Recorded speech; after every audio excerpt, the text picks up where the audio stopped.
আসসালামু আলাইকুম রহমতুল্লাহি ওবারাকাতু। বেহেশতের পথে সুপ্রদিনী ভাই বোন, ইফতারের সময় এই নিয়মে দুইটি ইসমে আজম মনে মনে পড়লে জীবনের সকল নেক হাজত পূর্ণ হবে ইনশাআল্লাহ। বেহেশতের পথে সুপ্রদর্শক, আপনি যদি চান যে আল্লাহ তাআলা আপনার রিজিকে বরকত দান করুক, তাহলে ইফতারের সময় এই দুইটি দোয়া, দুইটি ইসমে আজম পড়ুন। ইনশাআল্লাহ আল্লাহ তাআলা রিজিকের মধ্যে বরকত দিবেন। আপনি যদি চান যে আল্লাহ তাআলা আপনার হায়াতে বরকত দান করুক, আপনার হায়াত বৃদ্ধি করে দিক, তাহলে ইফতারের সময় সুবর্ণ সুযোগ হাতছাড়া করবেন না। এই দুইটি ইসমে আজম পড়ুন, আল্লাহ তাআলা আপনার হায়াতে বরকত দিবে ইনশাআল্লাহ। আপনি যদি চান যে আল্লাহ তাআলা আপনার অভাব অনটন ঋণ পরিশোধ হোক, তাহলে ইফতারের সময় কখনোই দুটি ইসমে আজম ছাড়বেন না। এই দুটি ইসমে আজম পড়ে আল্লাহ তাআলার কাছে সাহায্য চান, তাহলে ইনশাআল্লাহ আপনার অভাব অনটন দূর হবে, ঋণ পরিশোধ হবে ইনশাআল্লাহ আজ্জা ওয়া জাল্লা। আপনি যদি চান যে আল্লাহ তাআলা আপনার দোয়া ও মনের আশা, সমস্ত নেক আশা পূরণ করুক, তাহলে ইফতারের সময় এই দুটি দোয়া, এই দুটি ইসমে আজম কখনো ছাড়বেন না। এই দুটি ইসমে আজম পূরণ, ইনশাআল্লাহ আপনার দোয়া ও মনের আশা পূর্ণ হবেই হবে। বেহেশতের পথে সুপ্রদর্শক, সর্বোপরি কথা হলো জীবনের সকল সমস্যার সমাধান হবে ইনশাআল্লাহ, বিন্দুমাত্র সন্দেহ নেই, যদি আপনি হালাল খাদ্য খেয়ে থাকেন। মূল আলোচনায় যাওয়ার পূর্বে চলুন একটু প্রার্থনা করে নেই, কার দোয়া কখন কবুল হয় বলা তো যায় না। হে আমার রব, আপনি রমজান মাসের উসিলায়, রহমাতুল লিল আলামিন নবীজি সাল্লাল্লাহু আলাইহি ওয়াসাল্লামের উসিলায় আমাদের সকলের জীবনের সমস্ত গুনাহ মাফ করে দিন। আমাদেরকে সুস্থ শরীরে রমজান রোজা রাখার তাওফিক দান করুন, রমজান মাসের আদব রক্ষার তাওফিক দান করুন। আল্লাহ গো, আমাদেরকে কঠিন মারাত্মক রোগ থেকে হেফাজত করুন। সকলে বলি আল্লাহুম্মা আমিন। তো প্রিয় দর্শক, চলুন আমরা বিস্তারিত জেনে নেই। বেহেশতের পথে সুপ্রদিনী ভাই বোন, আমি গুনাহগার সেই ফজিলতপূর্ণ দুটি ইসমে আজমের কথা বলে দেব, যে দুটি ইসমে আজম সম্পর্কে নবীজি কসম করে বলেছেন। ইনশাআল্লাহ মনোযোগ দিয়ে শুনতে থাকুন। প্রিয় দর্শক, তার পূর্বে ইফতার সম্পর্কে রহমাতুল লিল আলামিন নবীজি সাল্লাল্লাহু আলাইহি ওয়াসাল্লাম কি সুসংবাদ দিয়েছেন, হাদিসের মধ্যে কি রয়েছে, আপনারা শুনলে অবাক হয়ে যাবেন। মনোযোগ সহকারে শুনুন। সারাদিনের রোজা শেষে ইফতার করেন মুসলমানেরা, আমরা ইফতার করি। এই মুহূর্তটি বরকতময়, সুবহানাল্লাহ। ইফতারের সময় আল্লাহ তাআলা রহমত নাজিল করেন রোজাদারদের জন্য, সুবহানাল্লাহ। ইফতারের ফজিলত নিয়ে বিভিন্ন হাদিস বর্ণিত হয়েছে। হাদিসের আলোকে ইফতারের আগের মুহূর্তের ফজিলত ও গুরুত্ব তুলে ধরা হলো। আমি সংক্ষেপে বলবো, মনোযোগ দিয়ে শুনবেন। তারপর দুটি ইসমে আজমের আমলের কথা বলে দেব। দোয়া কবুলের সময় শুনুন। পবিত্র রমজান মাসে ইফতারের সময়টি গুরুত্বপূর্ণ মুহূর্ত, ফজিলতপূর্ণ মুহূর্ত। অদৃশ্য শক্তির আদেশ পালনার্থে ভীষণ ক্ষুধা তৃষ্ণা থাকা সত্ত্বেও, আল্লাহ তাআলার হুকুম পালনে ভীষণ ক্ষুধা ও তৃষ্ণা থাকা সত্ত্বেও বনি আদম প্রহর গুনতে থাকে সূর্যাস্তের, সুবহানাল্লাহ। এই সময় মহান আল্লাহ তাআলা আদম জাতির উপর সন্তুষ্ট হয়ে তাদের আশা আকাঙ্ক্ষা পূরণ করেন, সুবহানাল্লাহ। আল্লাহ তাআলা ওই সময় দোয়া কবুল করেন, ফিরিয়ে দেন না। রাসূলুল্লাহ সাল্লাল্লাহু আলাইহি ওয়াসাল্লাম বলেছেন, ইফতার করার সময় রোজাদারের দোয়া কবুল হয়ে থাকে, আল্লাহ তাআলা ফেরত দেন না। এর চেয়ে সুসংবাদ কি হতে পারে? যেহেতু নবীজি বলেছেন সেহেতু সত্য। আবু দাউদ শরীফের হাদিস। আর এজন্যই হযরত আব্দুল্লাহ ইবনে ওমর রাদিয়াল্লাহু তাআলা আনহু ইফতারের সময় পরিবারের সবাইকে সমবেত করে দোয়া করতেন। আমরা কি এরকমটা করি? আমরা পরিবারের সবাই একসাথে বসে আমরা ওই সময় আমল করব, ইসমে আজম পড়ে দোয়া করব, দুরূদ শরীফ পড়ে দোয়া করব ইনশাআল্লাহ একসাথে। তখন আল্লাহ তাআলা ওই পরিবারের মধ্যে রহমত বর্ষণ করবেন, সকলের প্রতি দয়া করবেন, রিজিকের মধ্যে বরকত দিবেন ইনশাআল্লাহ। ইফতার করানোর ফজিলত আপনি কি জানেন? শুনুন। রাসূল পাক সাল্লাল্লাহু আলাইহি ওয়াসাল্লাম ইরশাদ করেন, রমজান মাসে রহমত, মাগফিরাত, নাজাতের মাসে যে ব্যক্তি কোনো রোজাদারকে ইফতার করাবে, কেউ যদি রোজা রাখে তাকে যদি ইফতার করায়, আমার নবীজি বলেন তার গুনাহগুলো মাফ হয়ে যায়, সুবহানাল্লাহ। যিনি ইফতার করাবেন, একটি খেজুর হলেও বা এক ডুক পানি হলেও, সুবহানাল্লাহ, সামর্থ্য অনুযায়ী অবশ্যই ইফতার মানুষকে করার চেষ্টা করবেন, যার যতটুকু সামর্থ্য আছে। নিজে একাকে ইফতার করবেন না কখনো। আমার নবীজি বলেন যে ইফতার করাবে সে দোজখ থেকে মুক্তি পাবে, সুবহানাল্লাহ।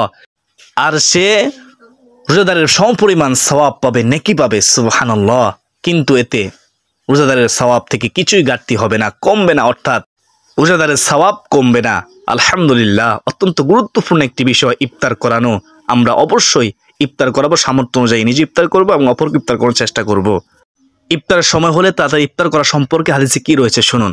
আল্লাহ রাসূল সাল্লাল্লাহু আলাইহি ওয়াসাল্লাম বলেন, লোকেরা ততক্ষণ কল্যাণে থাকবে, মঙ্গলময় থাকবে, যতক্ষণ তারা ইফতার জলদি করবে, অর্থাৎ ইফতার করার সময় হওয়ার সাথে সাথে ইফতার করবে, দেরি করবে না। সুবহানাল্লাহ, বুখারী শরীফ, মুসলিম শরীফের মধ্যে হাদিসটি রয়েছে। আমরা যে ইফতার করব, কি দিয়ে ইফতার করব? রাসূলুল্লাহ সাল্লাল্লাহু আলাইহি ওয়াসাল্লাম কি দিয়ে ইফতার করতেন? কি দিয়ে ইফতার করা সুন্নত? খেজুর দিয়ে ইফতার করা। শুনুন হাদিসটি।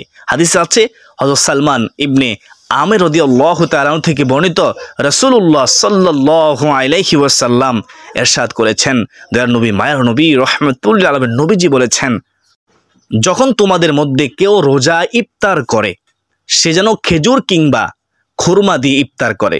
সুবহানাল্লাহ, কারণ তা হচ্ছে বরকত। সুবহানাল্লাহ, খেজুর মধ্যে আল্লাহ এমন বরকত রেখেছেন, তার আমিষের ঘাটতি পূর্ণ হয়ে যায়, শরীরের শক্তি আল্লাহ বৃদ্ধি করে দেয়। আর আমার নবীজি বলেন, যদি খেজুর না থাকে আর তা না হলে পানি দিয়ে ইফতার করবে, তা পবিত্রকারী। সুবহানাল্লাহ। জামে তিরমিজি 2য় খণ্ড, হাদিস নম্বর হচ্ছে 695। ইফতারের সময় খুশির মুহূর্ত, আনন্দঘন মুহূর্ত। শুনুন, রমজানে ইফতার রোজাদারদের জন্য মহান আল্লাহর পক্ষ থেকে বড় নিয়ামত, বড় অনুগ্রহ, দয়া। সুবহানাল্লাহ, হাদিসটি শুনলেই বুঝতে পারবেন। হাদিসে আছে হযরত আবু হুরায়রা রাদিয়াল্লাহু তাআলা আনহু থেকে বর্ণিত, দয়ার নবী, মায়ের নবী, রাসূলুল্লাহ সাল্লাল্লাহু আলাইহি ওয়াসাল্লাম রাহমাতুল লিল আলামিন নবীজি বলেছেন, যারা রোজা রাখে, রোজাদারের জন্য 2টি বড় খুশি রয়েছে, আনন্দ রয়েছে। আমার নবীজি বলেন, একটি হচ্ছে প্রভু সাক্ষাৎ, আরেকটি হচ্ছে ইফতারের সময়। অর্থাৎ ইফতারের সময় রোজাদারের জন্য একটি আনন্দ, আর আল্লাহর সাথে যখন হাসরের ময়দানে দিদার হবে, মোলাকাত হবে, তখন হবে তার আনন্দ। এই 2টি আনন্দ। সুবহানাল্লাহ, সহিহ বুখারী শরীফের হাদিস। এর চেয়ে সুসমাদার কি হতে পারে? রোজাদার রোজা রাখবে কার জন্য? আল্লাহর জন্য। আল্লাহ বলে, আস-সাওমু লি ওয়া আনা আজজি বিহি, আমার বান্দা আমার জন্য রোজা রেখেছে আর আমি আল্লাহ তাকে আমার নিজ কুদরতে পুরস্কৃত করব।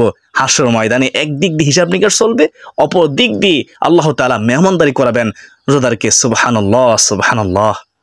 বেহেশতের পথে সুপ্রিয় দর্শক, সুপ্রিয় দিনী ভাই বোন, এতক্ষণ পর্যন্ত যারা শুনেছেন, আমার বিশ্বাস তারা বুঝতে পেরেছেন ইফতারের গুরুত্ব, ইফতারের সময়টা কতটা গুরুত্বপূর্ণ সময়, ফজিলতপূর্ণ সময়, দোয়া কবুলের মহত্বপূর্ণ একটি সময়। আলহামদুলিল্লাহ।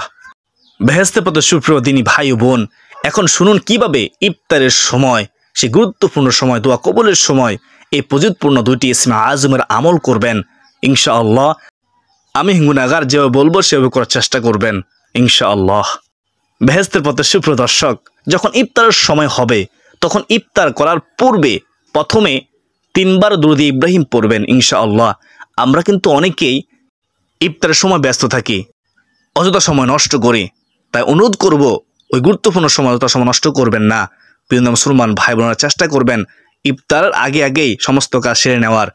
প্রিয় মুসলমান ভাই বোনেরা, 3 বার দুরূদ ইব্রাহিম পড়বেন এভাবে, আল্লাহুম্মা সাল্লি আলা محمد وعلى آل محمد كما صليت على إبراهيم وعلى آل إبراهيم إنك حميد مجيد اللهم بارك على محمد وعلى آل محمد كما باركت على إبراهيم وعلى آل إبراهيم ইন্নাকা হামিদুম মাজিদ। এই হচ্ছে দুরূদ ইব্রাহিম, মহব্বতের সাথে পড়বেন। মনে রাখবেন, দুরূদ শরীফ না পড়লে আপনার দোয়া আমল ঝুলন্ত অবস্থায় থাকবে। তাই আমাদের উচিত হবে মহব্বতের সাথে দুরূদ শরীফ পড়া।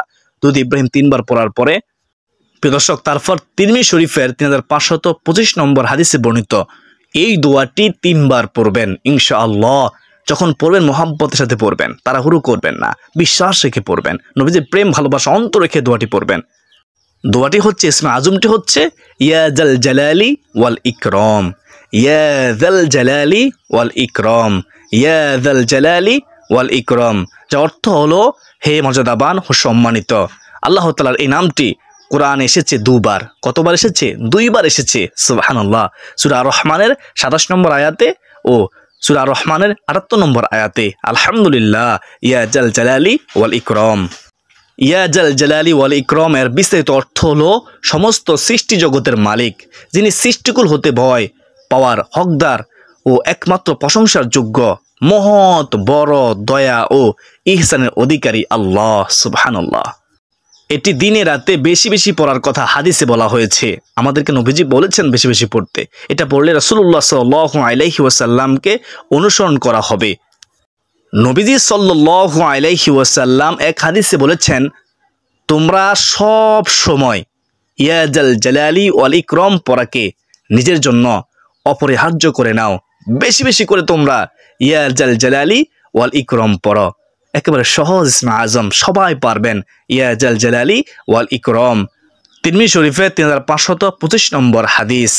অত্যন্ত দামি একটি ইসমে আজম আমরা সবাই পড়ার চেষ্টা করব ইফতারের আগে ইনশাআল্লাহ। 3 বার দুরূদ ইব্রাহিম পড়ে এই ইসমে আজমটি আমরা 3 বার পড়ব ইনশাআল্লাহ। প্রিয় দিনদার মুসলমান ভাই বোনেরা, ইফতারের সময় 3 বার দুরূদ ইব্রাহিম পড়ার পরে, 3 বার ইয়া জাল জালালি ওয়াল ইকরাম পড়ার পরে তারপর আপনার 2 নম্বরে কোন ইসমে আজমটি পড়বেন শুনুন। এখন শুনুন 2 নম্বর ইসমে আজমটি। তিরমিজি শরীফের 3544 নম্বর হাদিসে বর্ণিত দোয়াটি, ইসমে আজমটি একবার পড়বেন। তারপর মুনাদ করবেন চোখের পানি ছেড়ে দিয়ে ইনশাআল্লাহ। হাদিসের মধ্যে সম্পর্কে কি বলা হয়েছে সংক্ষেপে শুনুন। একবার হযরত আনাস রাদিয়াল্লাহু তাআলা আনহু নবীজি সাল্লাল্লাহু আলাইহি ওয়াসাল্লামের সঙ্গে বসা ছিলেন। আমার নবীজি হযরত আনাস রাদিয়াল্লাহু তাআলা আনহুর সাথে বসা ছিলেন। তখন ওইখানে এক লোক এসে নামাজ পড়তেছে। নামাজ পড়ে এই দোয়া করলো, অর্থাৎ এই দোয়াটি পড়লো। আমার নবীজি শুনতেছেন ওই ব্যক্তি পড়তেছে।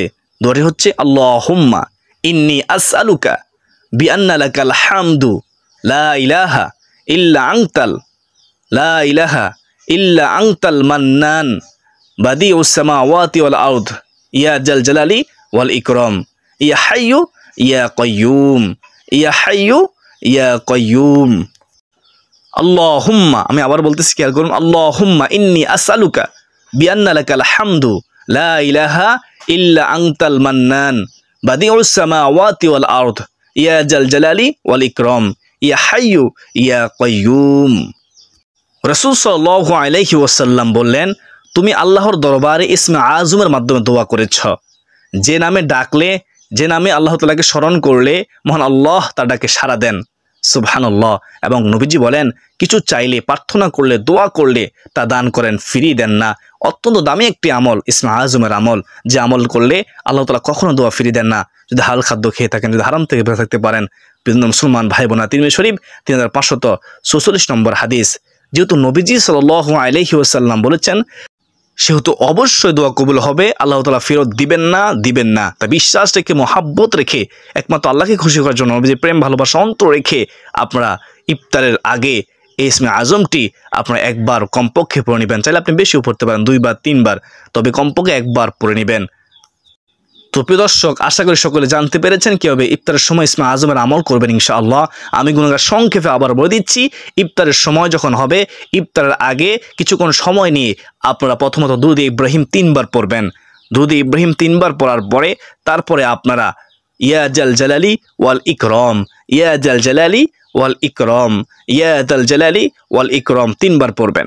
তারপরে আপনারা আল্লাহুম্মা ইন্নী আসআলুকা বিআন্না লাকাল হামদু লা ইলাহা ইল্লা আনতাল মান্নান বাদিউস সামাওয়াতি ওয়াল আরদ ইয়া জাল জালালি ওয়াল ইকরাম ইয়া হাইয়্যু ইয়া কাইয়্যুম।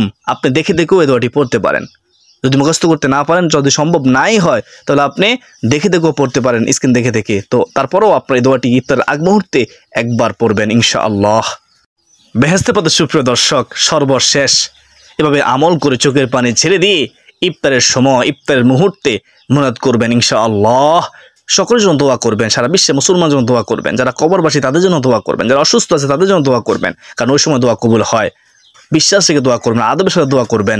যদি আপনি হালাল খাদ্য খেয়ে থাকেন, ইনশাআল্লাহ কোনো সন্দেহ নেই, নিশ্চিত দোয়া কবুল হবে। আল্লাহ তাআলা আমাকে, আপনাকে, আমাদের সবাইকে ইফতারের সময় অযথা সময় নষ্ট না করে এভাবে 2টি ইসমে আজম আমল করে আল্লাহ তাআলার কাছে চোখের পানি ছেড়ে দিয়ে সাহায্য চাওয়ার তৌফিক দান করুন। সকলে বলি আল্লাহুম্মা আমিন। সুপ্রিয় দর্শক, একটি ভিডিও তৈরি করতে অনেক কষ্ট হয়, তা শুধু যারা ইসলামিক কন্টেন্ট, ইসলামিক ভিডিও তৈরি করে তারাই বুঝতে পারে কতটা কষ্ট হয়। তাই ইসলাম প্রচারের স্বার্থে ভিডিওটি শেয়ার করে দিবেন। কি পন্থা করে কি লাভ? আপনার একটিমাত্র শেয়ার অসংখ্য মানুষ এই ইফতারের মুহূর্তে, দোয়া কবুলের মুহূর্তে এই ইসমে আজমের আমল করতে পারবে এবং বুঝতে পারবে ইফতারের সময়টা যে কত গুরুত্বপূর্ণ সময়, ইফতারের গুরুত্ব সম্পর্কে জানতে পারবে। তো কেন শেয়ার করবেন? অবশ্যই শেয়ার করে দেবেন ইনশাআল্লাহ। যারা ভিডিওটি সাথে দেখেছেন তারা সকলে কমেন্টে আল্লাহ তাআলার শুকর আদায় করুন, লিখুন আলহামদুলিল্লাহ। আজকের দিন পর্যন্তই, সকলে সুস্বাস্থ্য কামনা করে বিদায় নিচ্ছি। আবার দেখা হবে যদি বেঁচে থাকি অন্য কোনো গুরুত্বপূর্ণ ভিডিও নিয়ে ইনশাআল্লাহ। ওয়া মা আলাইনা ইল্লাল বালাগ। আসসালামু আলাইকুম ওয়া রাহমাতুল্লাহি ওয়া বারাকাতুহু।